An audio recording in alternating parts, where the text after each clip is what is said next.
Esta es una casa túnel subterránea, un hogar completo construido a casi 2 metros bajo el nivel del suelo, con espacios habitables excavados directamente en la tierra y cubiertos por toneladas de suelo compactado, accesible únicamente a través de un túnel inclinado que descendía hacia el área principal de vivienda. Las casas de césped estándar calentaban el aire interior que escapaba inmediatamente a través de paredes y techo hacia el exterior helado. Esta usaba la tierra misma como una batería térmica masiva que mantenía temperatura estable durante todo el año sin importar lo que sucediera en la superficie, mientras sus vecinos quemaban 3 cargas de leña cada invierno y aún así se congelaban en sus camas despertando tiritando cada mañana.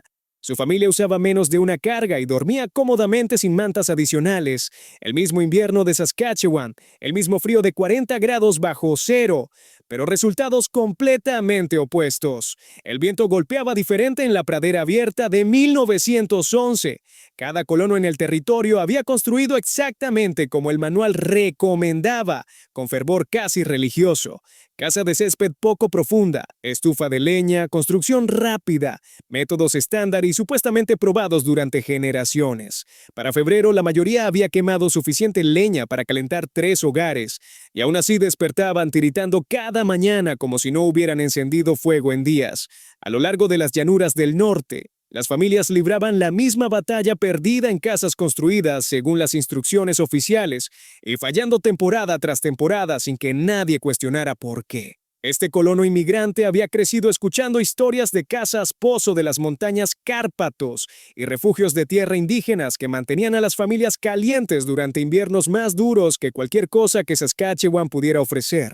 Mientras los vecinos llamaban a su proyecto de excavación una tumba de pradera y un desperdicio de trabajo agotador que ningún hombre cuerdo emprendería, él seguía cavando sin prestar atención a las burlas. La mayoría de los colonos en la pradera de Saskatchewan en 1911 enfrentaban una elección brutal que parecía no tener solución satisfactoria. La madera era escasa y costosa, transportada por ferrocarril desde bosques distantes a precios que consumían los ahorros de cualquier familia. Las casas de césped podían construirse rápidamente con materiales de la pradera disponibles gratuitamente, pero perdían calor a través de cada junta y costura como si las paredes no existieran. El enfoque estándar era construir un refugio poco profundo o estructura semienterrada, luego depender de la quema continua de leña para mantener temperaturas habitables. Este método consumía cantidades enormes de combustible y aún así dejaba a las familias tiritando durante las largas noches de invierno, preguntándose si sobrevivirían hasta la primavera. El colono inmigrante que excavó esta casa subterránea había crecido escuchando historias diferentes que contradecían toda la sabiduría convencional de la frontera. En las montañas Cárpatos de Europa Oriental, las familias sobrevivían inviernos brutales en viviendas cubiertas de tierra, que usaban la masa del suelo como aislamiento natural.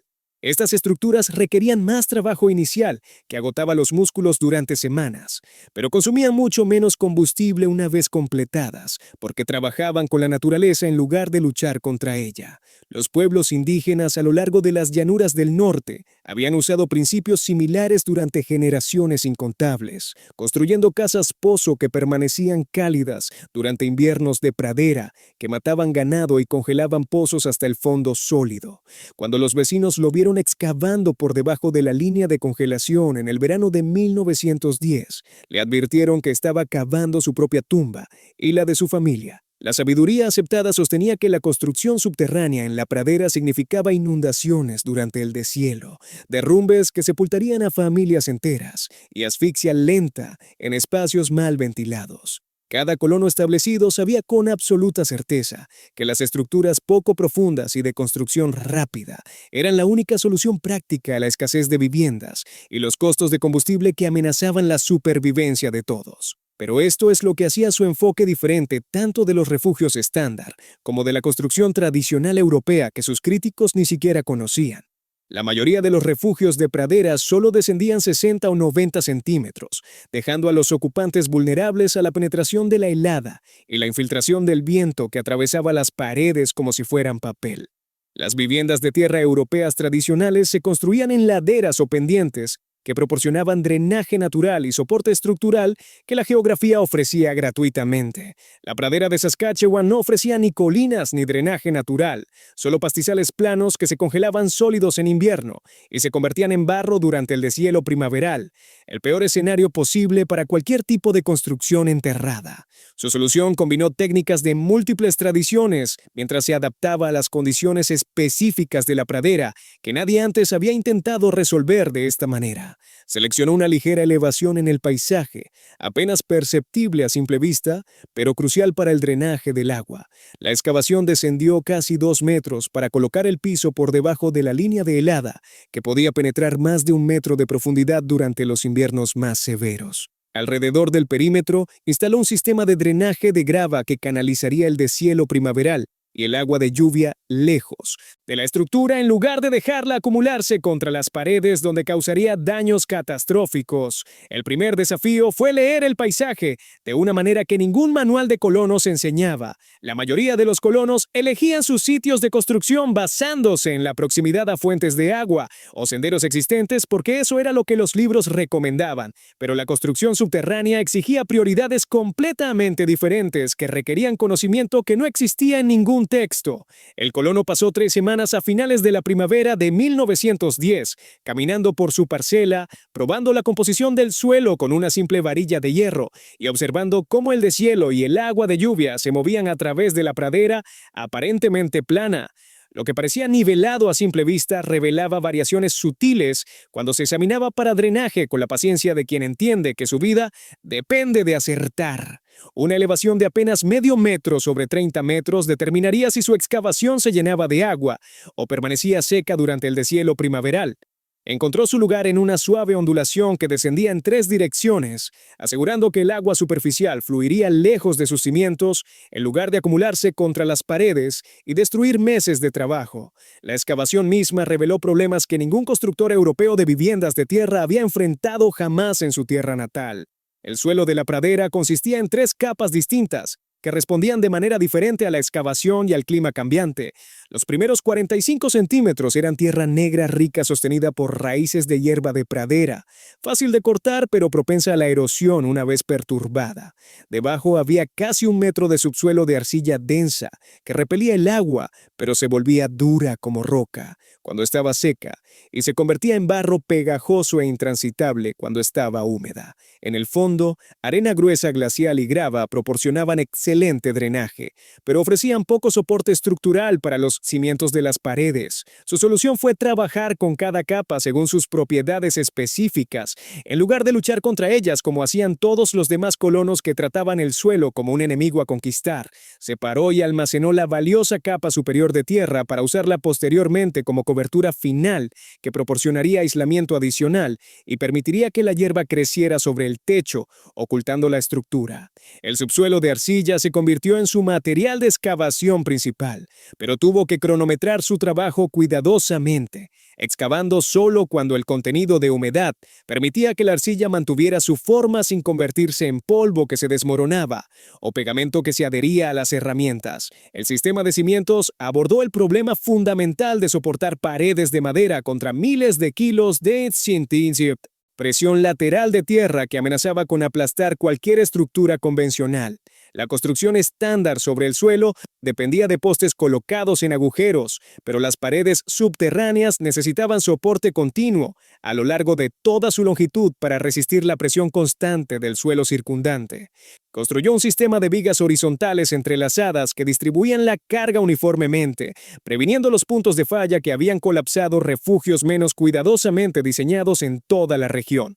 El túnel de entrada descendía en un ángulo suave de 15 grados, lo suficientemente ancho para que un hombre cargando suministros pudiera pasar cómodamente, pero lo suficientemente estrecho para atrapar el aire frío en la superficie, antes de que pudiera descender hacia el espacio habitable. La cámara principal de vivienda se extendía 6 metros por 6 metros con un techo de algo más de 2 metros de altura, excavada directamente en la tierra de la pradera y revestida con tablones de madera recuperados de estructuras abandonadas por colonos que habían renunciado a sus reclamos. Sobre esta habitación subterránea, casi 2 metros de suelo compactado creaban una manta térmica masiva que pesaba aproximadamente 4.500 kilos, distribuidos uniformemente sobre el techo reforzado. El suelo no fue simplemente volcado de cualquier manera como haría alguien con prisa. Fue colocado en capas y apisonado en incrementos de 15 centímetros para prevenir el asentamiento y mantener las propiedades aislantes que mantendrían las temperaturas interiores estables independientemente de las condiciones en la superficie. El marco de madera requirió ingeniería cuidadosa para soportar la enorme carga de suelo sobre él, sin ceder bajo el peso constante. Usó vigas de roble espaciadas cada metro y 20 centímetros, con viguetas transversales cada 60 centímetros, creando una cuadrícula lo suficientemente fuerte para soportar el peso, sin hundirse durante décadas de uso. Sobre el marco de madera, colocó tablones gruesos. Luego aplicó una capa impermeabilizante de suelo rico en arcilla, compactado hasta alcanzar 15 centímetros de espesor. Esta barrera de arcilla evitaba que la humedad del suelo circundante alcanzara la estructura de madera y causara la putrefacción que había destruido tantos otros refugios subterráneos mal diseñados. El suelo excavado no fue desperdiciado porque cada recurso era demasiado valioso para descartarlo. Se convirtió en el sistema de aislamiento que haría que toda la estructura funcionara. Cada palada fue cuidadosamente colocada de nuevo sobre el techo completado, apisonada para prevenir bolsas de aire y asegurar máxima masa térmica que almacenaría el calor durante meses. La superficie final fue nivelada para descender suavemente alejándose de la entrada, desviando la precipitación y previniendo la acumulación de agua que podría abrumar el sistema de pit-and-pass, drenaje durante las tormentas más intensas. Para finales del otoño de 1910, su familia se mudó a lo que desde la superficie parecía nada más que un montículo cubierto de hierba con un estrecho túnel de entrada que apenas se distinguía del paisaje circundante. Mientras la primera tormenta de invierno se aproximaba con vientos que aullaban promesas de muerte, los vecinos predijeron desastre para la familia que se había enterrado viva en la pradera abierta, como si hubieran perdido completamente la razón. El sistema de iluminación natural representó uno de los mayores desafíos técnicos, porque la vida subterránea sin luz adecuada habría sido insoportable para cualquier familia. Construyó un pozo de luz que se extendía desde el nivel del suelo hasta la estructura del techo, creando un embudo que capturaba y dirigía la luz solar hacia el espacio habitable principal. Las paredes del pozo fueron revestidas con materiales reflectantes, láminas de estaño pulido recuperadas de contenedores de alimentos que rebotaban la luz del día disponible más profundamente hacia el interior, multiplicando su efecto. En el fondo del pozo de luz instaló un marco de ventana recuperado equipado con paneles de vidrio real, un lujo que costó casi tanto como toda la madera en la estructura del techo, pero que consideró absolutamente esencial para la salud mental de su familia. La ventana estaba inclinada a 15 grados para maximizar la exposición al sol de invierno, cuando el sol colgaba bajo en el cielo del sur durante diciembre y enero. Esta colocación angular proporcionaba luz natural, utilizable durante casi 6 horas diarias, suficiente para cocinar, leer y tareas domésticas sin depender del costoso queroseno o velas, que consumían dinero que la familia no podía desperdiciar. El sistema de ventilación abordó un problema potencialmente letal que había matado familias en refugios mal diseñados a lo largo de toda la frontera: el envenenamiento por monóxido de carbono debido a circulación de aire inadecuada. Instaló 2 sistemas de tuberías separados, usando secciones de tubo de estufa, recuperadas de estructuras abandonadas. La tubería de entrada extraía aire fresco desde el nivel del suelo, cerca del túnel de entrada, mientras que la tubería de escape corría desde cerca del techo hasta un punto a 1 metro sobre el nivel del suelo, donde los vientos predominantes crearían succión para extraer el aire viciado del interior. La innovación clave fue posicionar estas tuberías para crear circulación de aire natural, sin perder calor en el proceso. La tubería de entrada entraba cerca del piso en el extremo más frío de la casa, mientras que la tubería de escape salía desde el área más cálida cerca del techo. Este arreglo usaba la tendencia natural del aire caliente a subir, creando un flujo suave pero continuo de aire fresco a través del espacio habitable sin crear corrientes que desperdiciarían el calor almacenado en la tierra. Pero esto es lo que casi hizo la casa inhabitable durante el primer mes de ocupación, cuando todo parecía estar funcionando perfectamente. El diseño original de ventilación funcionaba perfectamente para la circulación de aire, pero creó un problema inesperado con el control de humedad que nadie había anticipado. Cocinar, respirar y las actividades domésticas normales generaban humedad que no tenía dónde escapar en el ambiente subterráneo sellado.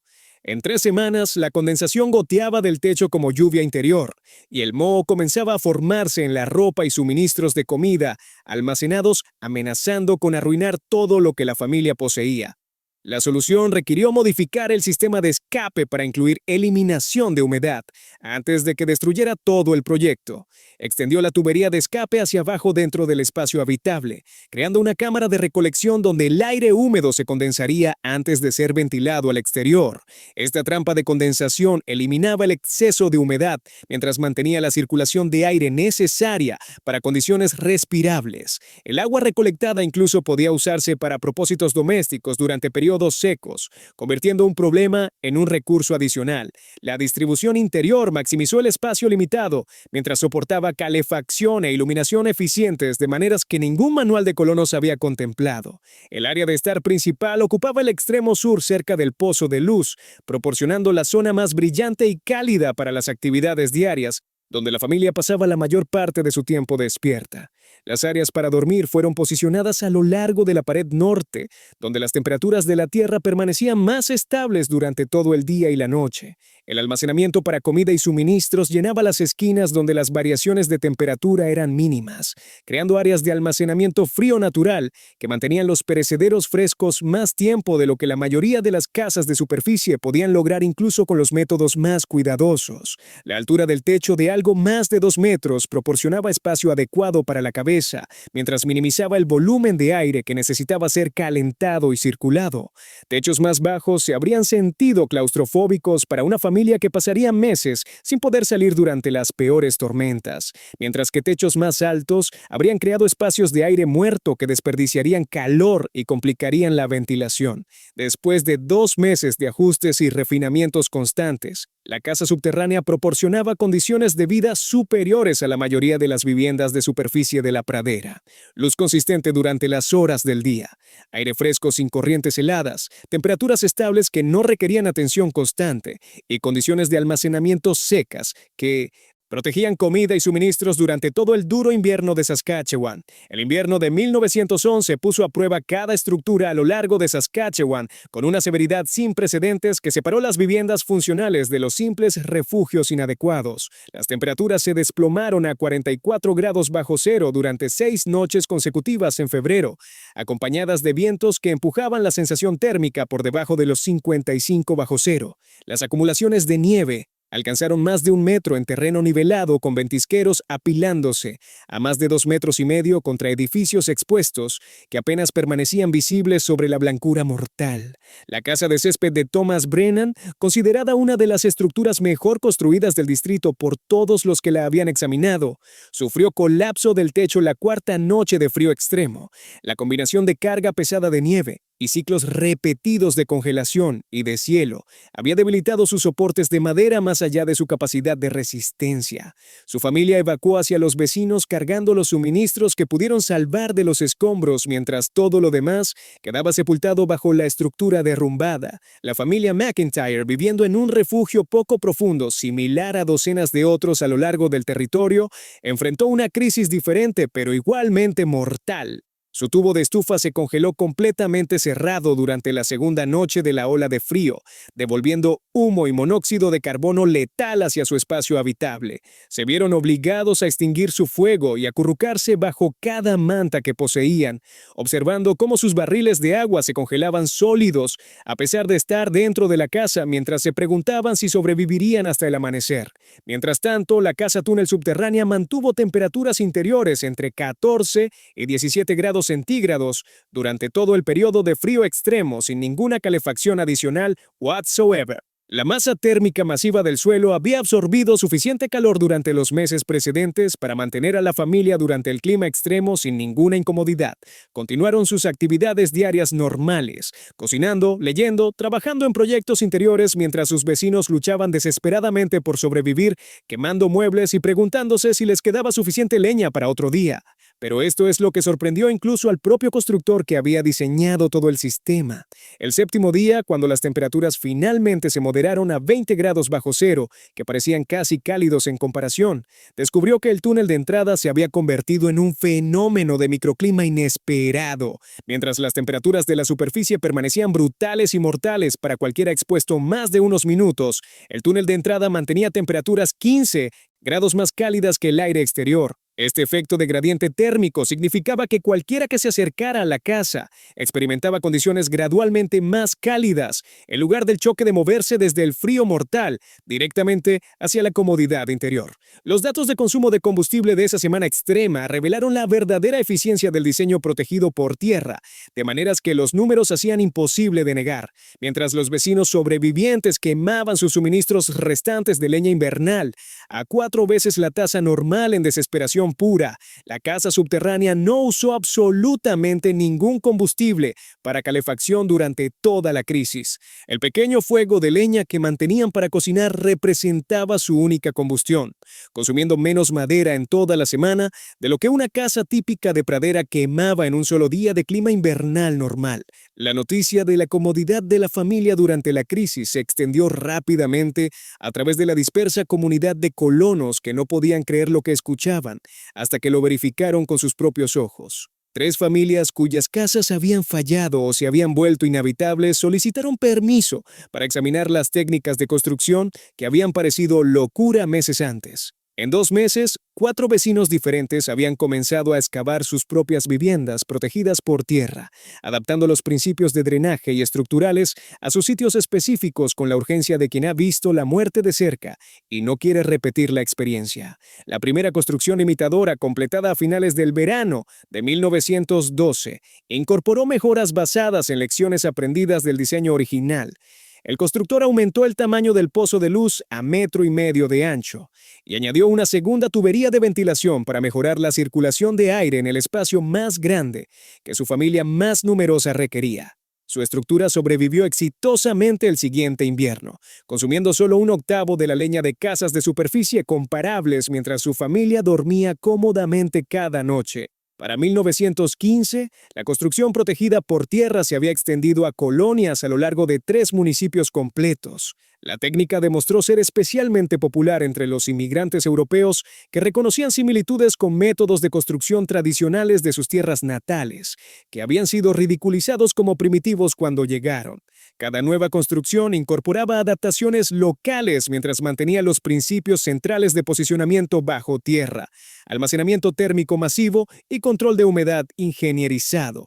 Aquella casa subterránea que todos llamaron locura y tumba de pradera terminó siendo el modelo que salvó docenas de familias durante los inviernos más brutales que Saskatchewan experimentó en décadas. La tradición, ancestral adaptada a condiciones nuevas, había demostrado su valor de la manera más convincente posible, manteniendo a una familia cálida y cómoda mientras sus críticos se congelaban, quemaban sus posesiones para sobrevivir y finalmente admitían que habían estado equivocados todo el tiempo.